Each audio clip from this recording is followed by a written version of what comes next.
నీ చుట్టూ సింహాలు నోరు తెరిచినట్టు తెరిచి ఉండొచ్చు పరిస్థితులు.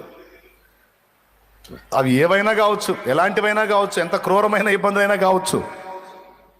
కొంతమందికి అప్పులు సింహాల్లాగా ఉంటాయి, కొంతమందికి రోగాలు సింహాల్లాగా ఉంటాయి, కొంతమందికి భౌతికమైన కేసులు సింహాల్లాగా ఉంటాయి, సమస్యలు వాళ్ళ ముందు పెట్టుకున్నటువంటి పనులు సింహాల నోళ్ళు తెరిచి ఉంటాయి మింగుతామని. కొంతమందికి బలహీనతలు, వారి వ్యసనాలు, కొంతమందికి వాళ్ళు ఎదుర్కొనే శోధనలు. ఆత్మీయంగా కొన్ని సింహాలు ఉన్నాయి, భౌతికంగా కూడా కొన్ని సింహాలు ఉన్నాయి.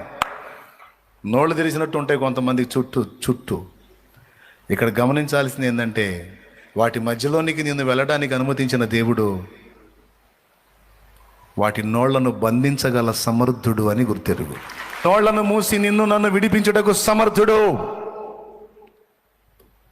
మనల్ని విడిపించడానికే మహిమను వదిలి భూమి మీదకి వచ్చాడు. ఎంత ప్రేమించాడో ఒక్కటి గుర్తుపెట్టుకో ఈవేళ చాలు.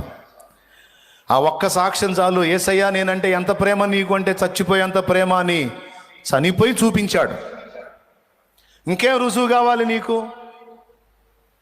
ఏమోనన్నా దేవుడు కూడా నన్ను వదిలేశాడేమో అనిపిస్తుంది. నీ మొహం ఎవడు చెప్పాడు నీకు వదిలేశాడని?